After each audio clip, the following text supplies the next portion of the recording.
Hey everybody, welcome to the RCSS Club podcast with co-presidents Kyle and Caleb. The whole idea for this podcast is to bridge the gap between sport and chiro by bringing in sport chiropractors who treat with athletes at a high level, along with athletes themselves to get perspectives and views that can help shape us for our future practice. Thank you for taking time to hop on this podcast and enjoy the next episode. Welcome back to the podcast, everybody. We are fortunate enough to have Dr. Greg Tolson. He grew up in Northwest Canada and actually good old Saskatchewan. The pursuit of an optimization wellness performance was a central curiosity for him at a passionate young age. Definitely was blessed professionally with opportunities of sharing his passion with his community through treatment, education, and advocacy. Dr. Greg obtained a Bachelor of Science degree with honors from the University of Saskatchewan in human physiology. He attended a graduate school at Canadian Memorial Chiropractic College here in Toronto, alma mater, and he gained his doctorate of chiropractic. While studying, he also further specialized with the Certified Strength and Conditioning Specialist designation. While practicing in Toronto, Greg networked and grew a strong reputation with the athletic community. Here, he had the honor of working with Olympians, so this is in Ireland, with professional hockey players, collegiate athletes, traveled to work elite, and was in the house of manual therapists at Toronto's oldest indoor tennis club. So he's been around the block, especially in Toronto, and working with athletes. And then overseas, he moved to Ireland, and Greg shifted gears a little bit. He's working with anyone and everyone. So his practice is driven by people who are wanting more to free their bodies. From 2 weeks year old to 90 plus, there's no restrictions. He enjoys a steady flux of all levels of GAA athletes, road runners, athletic clubs, powerlifters, rugby players, swimmers, rowers, golfers, and mixed martial arts. Loves a challenge, jumping between two polarities, strategizing, planning, and whoever's in front of him about their body. In the past 3 years, Dr. Greg has been serving as a president of Sport Chiropractic Ireland, which is a member of the International Federation of Sports Chiropractic, so FIX. The Olympics are starting to recognize FIX members on an official level, which is great for growing our profession. He lives by moving well, feel well, be strong, and be mobile. Greg takes passion in assisting every patient who walks through the door to progress their quality of life based on their own specific life demands and personal goals. He's an avid educator of patients, believes in the importance of what he teaches the patients and what they can take forward in everyday life is by far more important than the hands-on therapies. Thank you so much for joining us. I really do appreciate it. Thanks for having me, Caleb. It's my honor to be here and have a chat with you and your buddy here. So looking forward. Thank you. And it's been such a pleasure. And I got a question for you. You had a weekend retreat. What was it about? Fill me in. It was just about self-growth, mental health, wellness. We were just kind of connecting with ourselves again. I love that. And so do you find that that is something that you bring towards your practice, something that you can take away and like bring some life skills into helping your patients? Oh, 100%. Yeah, no, there's definitely some crossover there in the day-to-day with the stuff that we take from the retreat both ways. So it was beautiful. That's awesome. That's so awesome. And I guess following up with that question too, I'm kind of curious, what made you want to become a chiropractor? What made me want to become a chiropractor? I've always had a passion for the human sciences, really. I was kind of tipping away between physical therapy, medicine, so I went into physiology originally. And then I got to be connected with a guy in Saskatoon at the Pro Sports Rehab and Fitness, Dr. Mark Lebrecq. I don't know if you know him or if you know his practice. And yeah, it seemed like a great fit. I was actually supposed to go back and take over his practice when I was in Toronto, but then I stuck around because I kind of built, some things got on the go in Toronto, so I kind of paused and didn't go back. And then I shifted over to Ireland. I still get the random emails from him being like, "Hey, are you coming back? What's the story?" But yeah, he deals with like all the blades and a lot of the Husky guys and the pro hockey players that would come back. It seemed like a nice practice he had. Like he had like a weights room in it and some physios, massage therapists and stuff in there. And it was a 9 to 5 realistically. The quality of life and the work-life balance was great. And he was really he was an influence on my career anyways. That's great. I mean, it's cool to kind of have that kind of start and kind of have somebody kind of take you under and look after you like that a bit when you're getting started. So I know you have some work in like professional and high level sports on the Sask side of things. How did you get started kind of in Toronto here. You said you grew something while you were in school here. How did that kind of all come about, and how did you get started there? Yeah, so I kind of got started there when I was in clinic. Okay, so I was working under Dr. Jason Pajikowski. I don't know if you know him. He does the ISS seminars. He's a brilliant guy, just an absolute beauty. So I was learning a lot under him, and then there was a couple of Olympic athletes that he was treating out of his clinic, and he brought them into the student clinic, and he asked me if I would deal with these guys. So they were beach volleyball players there. They were in the London Olympics in 2012. So that was kind of my first hands-on experience with the high level athletes. And then from there, I jumped over when I graduated. There was a posting for a space as a manual therapist in a hockey academy up in Northwest Toronto. It's called Speed Hockey Development. So I jumped in with those guys. And so there it was high level, all ages, from the young bucks to the college guys to some pro guys to some OHL guys, OJHL, this kind of stuff. So I was doing the manual therapy there. And then I was also kind of, because I was an S&C coach, I was kind of melding between the two. I'd be in the actual gym, helping, watching, do some preseason screening, do some hands-on treatment, build a corrective program for them. So that's where I got into that. And then further went downtown to the Queen's Club tennis club. So I was the first manual therapist in-house there. So worked with a lot of different level athletes there with the tennis side of things. So that's how I got going. It was a little bit of luck, to be honest, that he believed in me, and I got an interest with that, and kind of snowballs. You get a little bit of experience, it grows one off the next, and as long as you're showing some passion and you're trying everything you can, if they see that you're keen, I think this is a big piece with getting going with athletes, really. That makes sense, because Kyle's in his fourth year right now, so this is definitely right up his alley. And I'm curious, did you feel confident when you were treating these pro athletes, or how did you feel? Were you oh, I don't want to mess up, or where was your mindset? What was that like? Not at all. Off the hop, not at all. No, I was panicking inside, but I always put on a cool, calm demeanor on the outside. And this is, it's still with the high level guys that I see today, there's a little bit of anxiety. You see them on your docket for the day, and you're like, oh, this guy, what was going on? Where's his team been at? How has he been doing? Is he on the field? Is he off the field? So there's always a little bit of this anxiety and some stress. And I mean, it tapers down a little bit as you get older, I feel, but it's always there. And I think if it goes, this is where you get a bit complacent, and this is probably where you stop having as much of an effect. And so I think a little bit of this anxiety or stress with these kind of people it's a good thing. It's a positive thing. It keeps you on your toes. It keeps you hungry and keen and wanting to find different ways to help them out. So I love that. I love that mindset. Yeah. Yeah. I mean, we kind of talked about it a little bit in the intro, and I feel like something for myself kind of coming out of fourth year and kind of where you are now. We mentioned how we mentioned that outside of the manual therapy and the hands-on stuff, there's another part of your practice that you like to bring to your patients with the education and understanding and all that. Have you kind of always been that way since coming out of fourth year, where that part of the treatment is just as important, or how has your kind of career or practice kind of changed for you as the chiropractor there? Yeah, I feel that was always very important for me. I always like to understand the nuts and bolts of things, and just bring an awareness to movement patterns and different pieces that are ancillary to the actual treatment itself. And I mean, this works with everyone from, I don't know if you're aware, with DNS, the movement patterns for small kids, and to the movement patterns, all the kind of the primal movement patterns, and just kind of building on that and taking the information that I've gathered to add to the mix. Super interesting, because I find that with your background in sport, do you have something else you want to say, Kyle? No. Go ahead.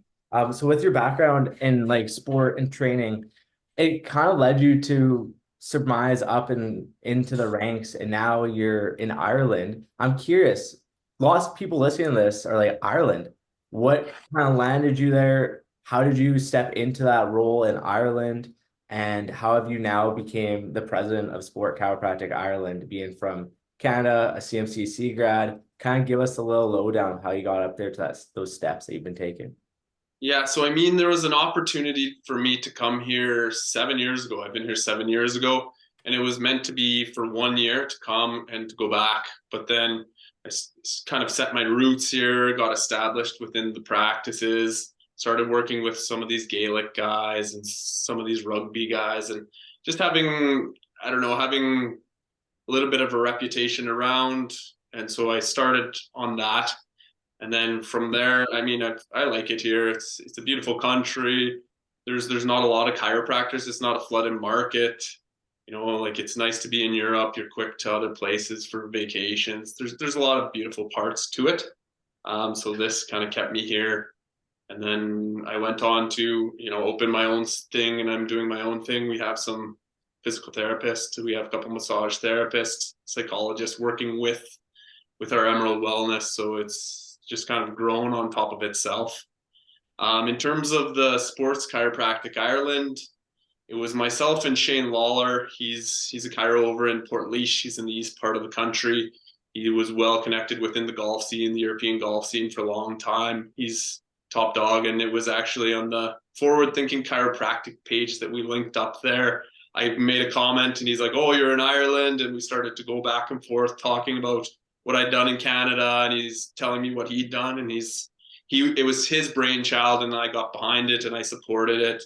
He was the president at the start. I was the vice president, and there was a small group of us here, like-minded guys that just grew it. And then he stepped away from the presidency because he was doing a master's in sports science, and he asked me if I'd pick on the presidency. So we're just doing this on this side of things. So this is how it all kind of got together.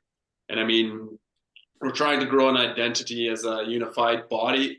It's a little bit tricky, but we're all working very interconnected in our own little areas with the sports realms here. So it's growing within itself, and we're still working on identity, but these things take time, you know, it's time and effort, and slow by slow, bit by bit. Yeah, I mean, that's pretty cool that you kind of get to be one of the pioneers and kind of lift this from the ground up, get to figure it out. Like you said, still a work in progress when we get in there, but like to be one of the pioneers is pretty cool for something like that. When it comes to moving to Ireland and doing all those changes and even just graduating, getting out into clinic, what are some of the struggles that you may have faced, kind of, or some hurdles that you've kind of had to overcome, whether that be in your move, in your transition, certain clinics, anything like that? I suppose the struggles from the start are just kind of growing an identity as a chiropractor, and kind of, I don't know, in the beginning you get a vibration from some people who are opposed, and there's a little bit of like traction against you in certain ways with that. And, you know, before you get some confidence and you've had the experience working with more clientele, that can bother you a little bit. So this is part of it that's hard in the beginning as you're getting going, but as you get some traction and you get some people who love you and some people that just can't say enough good things about you, that grows. And some of this chatter with the people or who are opposed or whatever, you know how it is, it kind of tapers off a little bit. At the start, it was also tricky, kind of being confident in your own skills, and if you know the right path with how you can help these people and how you're optimizing performance. And again, until you've got the experience, you don't really, you know, the experience is invaluable, but it takes some struggle to get the experience. So this is where it's a little bit of a catch-22. You're a little bit between a rock and a hard place with that, but, you know, just kind of grinding away, believing in what you learned, believing in what you do, and just being empathetic with your treatment plans. With, you know, an athlete who has a full ruptured hamstring, you know, like just sit and listen to them and give them some early activation stuff, or someone with a chronically recurring injury, just hearing them out. And I feel a lot of it is, if you have an open mind and you listen and you give good rapport, this helps a lot within whatever population you're looking to work with. So, I mean, these were some of the early struggles. And I mean, financially coming out of school, there was some financial struggles, which, you know, it pulls at you a little bit, but bit by bit, this stuff all starts to be easier. What have you found? I'm super curious now. Like, what have you found has been one of the main staples in your practice today that you think that provides a lot of relief for athletes? Like something that you found throughout the years, like this is the clinical pearl that I absolutely love using, and this works best for all athletes or certain types of athletes. Well, I mean, in Ireland, I work with a lot of field athletes. So they're Gaelic football, rugby, sprinters. So it's a lot of sprinting. It's different than the hockey work that I was doing before. With the sprinters and all these field athletes, I feel that hip mobility, especially within the Irish, they have this deep hip capsule. There's a lot of internal, external rotation immobilities. Like a lot of times with the hamstring issue, it's more coming from hip problems in my clinical experiences. So as soon as we can start to work on a strategy to get better moving hips, again, you're not jamming a FAI into external rotation, but you're working within their realms. I feel like hamstring issues calm down quite a bit. With hockey guys, I always felt the hip flexors were under pure tension, groins were under pure tension. So again, some stuff around the hips, if you can get some activation of the psoas, you can get some more strength within the groins. I felt those Copenhagen side lying abduction or adduction was always a good one to work with some of the hockey guys. I suppose it's hard to summarize like one clinical pearl. You gather information and you have kind of ideas, but everyone is one. And this is maybe the best advice is to treat everyone as one. Maybe it looks, you know, the everything looks like a horse, but it's a zebra, and vice versa. You know, so it's like making sure you're doing a good, proper, full assessment, and you're asking as many questions as you can, and just address it as best as possible. I feel like this is a good approach with all that too. Thank you. Yeah, that was good. I mean, my kind of mindset now, being in fourth year and everything, is getting out. Is there anything, I know we've talked a lot about like getting the clinical experience and kind of gaining that confidence in yourself. Is there anything as far as like outside of getting out and kind of going to work and getting that experience that you found like helpful, I guess, to becoming like a successful chiropractor, doing kind of well in clinic that doesn't necessarily mean the in-clinic stuff? So like, I guess you're on a retreat right now, something like that. Has that been something that you kind of do? Is there anything else outside of just work? As far as courses or taking anything like that too as well? Yeah, so some great courses that I'm a huge advocate would be FRC, that's Spina stuff. He was a CMCC grad. He's brilliant. I love that stuff for mobility, kind of works through all the joints. DNS, dynamic neuromuscular stabilization. There's a great rabbit hole you can fall in there. MPI stuff has some great information. Networking, you know, meeting coaches, having discussions with people, just aside from the actual clinical side of things, make people see that you're genuine and open to, you know, helping however you can, being passionate. This kind of stuff I feel helps. There's an element of luck with having a successful path and a non-successful path. And, you know, like I feel a lot of people, they have some good luck, and other people, they've had some down luck, but just got to keep grinding. It's a grind, just like every day, wake up, pull your bootstraps on, 9 to 5 grind or 9 to 9 grind or whatever it is, you know, like it can be long days, some weekend days, some evenings, some early mornings, meeting people. This kind of stuff I feel it's a good way forward for a new grad, someone who's fresh and keen to get going. Awesome. Thank you. And so kind of on that same point, with your clinic, you're talking about how you have a multidisciplinary clinic. How are you guys organizing patients? So like a patient comes in, sees you, you refer to them. Do you get a follow-up report, or do you like, how does that all work? Do you co-manage together in the same room, different rooms? I'd love to hear more about the clinic aspect. Yeah, so it's all co-managed cases for sure. So there's a clinical app that we use, and we all write the clinical notes in it.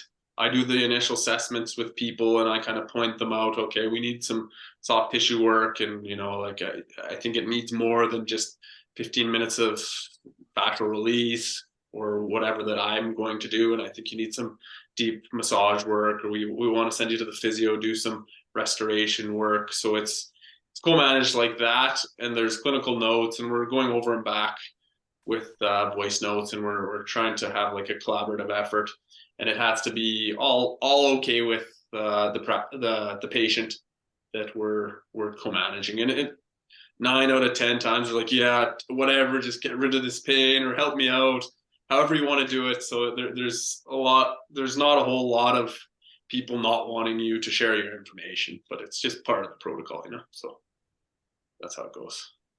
That's good to know. Yeah, I like hearing kind of different clinical stories, because the more people you talk to, they kind of have different systems. So it's kind of cool to get some insight on different things like that. Kind of more for our students and people watching this, what would you say are like 1, 2, maybe 3 qualities that you think may help someone, or that has helped you kind of get to where you're at, whether that just be in normal clinical practice or even with the sports? Like, what are some qualities that you find beneficial to have? One thing with athletes, I feel like a little bit of personality is good, where you can have a bit of banter, have a little bit of like break the ice and chill out and relax, but then also like having a high level professionalism. It's kind of like a double-edged sword. You can have a bit of the crack, as they say in Ireland, but you're also, like you're up to date with everything, and you're kind of ego focused when you're starting to actually work on them and be with them on that side of things. Work ethic, like, and having like a mindset that you're growing and you're passionate and you're trying to take things forward. I feel these are 3 ways that working with athletes, it's kind of helpful. So I feel this is kind of stuck with me and what I've been working on. So That's awesome. Thank you. I love the fact that you said a little banter too, because I know being an athlete myself, same with Kyle. Kyle is an athlete too. And I like having that relationship with my physio, my chiro, like doctor, to have that, but also to have them be like, okay, no, like you actually need to be doing this, X, Y, and Z, Y, and we're gonna get you there, but let's have fun doing it. Let's get you going, kind of thing. Like, be that support. I don't know about you, Kyle. How have you found with that too? Yeah, I mean, I'm the same way. I've had some great great therapists throughout the years, as far as whether I go to their clinic or they're part of the team. But like having that more, I guess that kind of goes into like having that more of the relationship and that other thing, other than the hands-on stuff, that plays a big role in just the whole rehab part of it and everything. So 100%. And you get that buy-in too. Like the patient's like, I want to do this for this dude because this guy is sweet. Like, I think that's the other factor too. And so 100%, that's awesome. And kind of like looking forward now, what are some of your goals? Like, what exactly do you want to do? What do you got a future plan, next 5 years, 10 years, 15 years? Like, what does it look like for you? Yeah, so I guess currently in the new year we're going to hire on a new chiropractor. So this is something that's going to be on the near list of things to do. We're just going to keep ticking over how we have been, gain some more recognition within the circles of athletes that we're working with. Try to get this fella going, guy, girl, whatever, someone who wants to be keen and work within the system that we're providing. And then growing the side with the retreats. They've been brilliant. They've been growing. We've been doing them. We've had a few around the world here: Tunisia, Brazil, Canada, France, Ireland. So it's, this side of things is very interesting to us. It's within these retreats, it's teaching a little bit about supplementation and vitamins, minerals, talking about sleep, nutrition.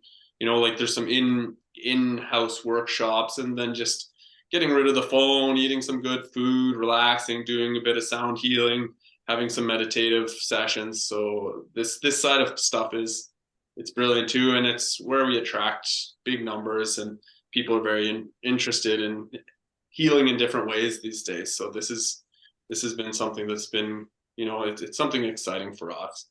I'm working more on the athletic side. I suppose there's There's the Gaelic football. I don't know if you guys are familiar or not. Go It over it doesn't. a little bit. Go give a little like rundown of Gaelic football, just for Yeah, people.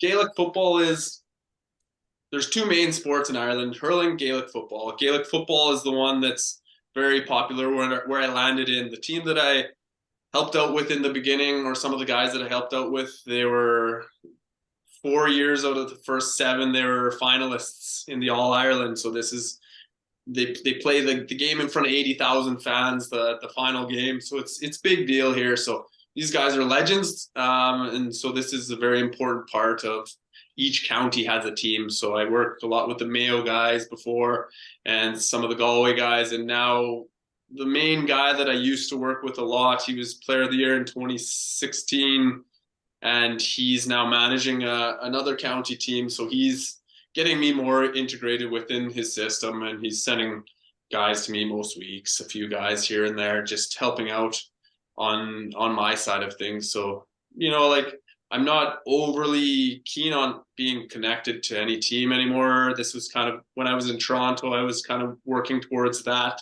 side of things. Now I just like them to come to me during my office hours and keep it simple like that. If they want me, great. And I'll help out as much as I can. So I like it this style.